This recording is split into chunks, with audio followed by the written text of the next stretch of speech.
Bueno, la idea surgió a partir de sentir la violencia y tratar de entenderla. Más o menos empecé a trabajar desde el 2010 hasta el 2000, bueno, hasta ahorita, pero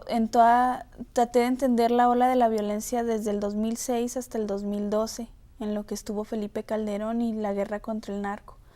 Entonces traté de investigar más sobre la violencia, meterme más a fondo, pero lo único que encontraba eran noticias, periódicos grotescos que hablaban de los muertos mutilados, que hablaban de las víctimas, culpándolas siempre de que en algo andaban metidos, estaban metidos en el narco, extorsionaban, etcétera. Entonces empecé a preocuparme más o empecé a preguntarme de qué otra forma podemos hablar de la violencia y entenderla de otra forma. Fue así que empecé a realizar entrevistas a los familiares de las víctimas que habían vivido esto directamente.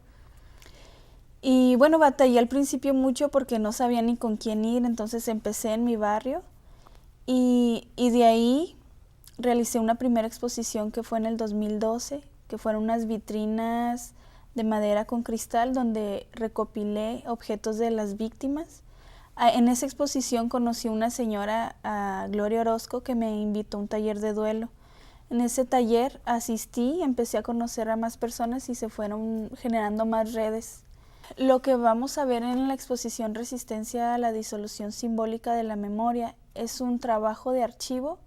en donde me interesa hablar de la memoria no como un antecedente, sino como un punto de partida para la creación o para la construcción de un futuro como lo queremos todas y como lo queremos todo. También es una exposición que se opone a las políticas de olvido, porque bueno, muchos políticos dicen que esto ya está pasando, las cosas se están recuperando, cuando en realidad no. Si te acercas a las víctimas indirectas o generacionales, que son los familiares, si ves la ciudad y te das cuenta que hay muchas casas abandonadas, que hay niños huérfanos, que a muchos hombres los mataron y eran el sustento económico de muchas familias, la educación de los niños cómo es ahora, cómo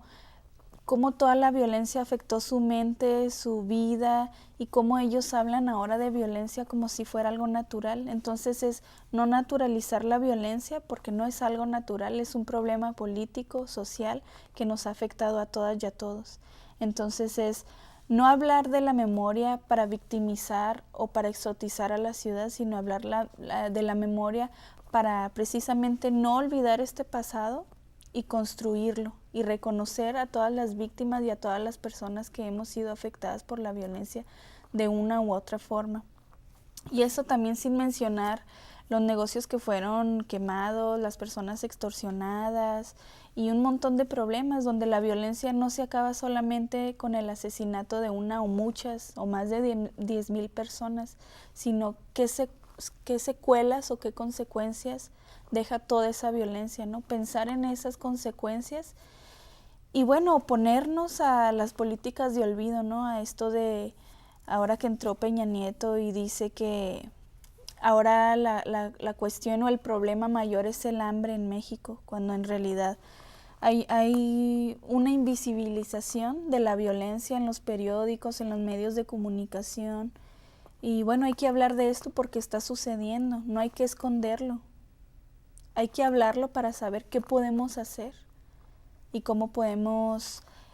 pues combatir esto, no solamente desde las autoridades, sino como ciudadanas y como ciudadanos que nos unimos, nos solidarizamos con las víctimas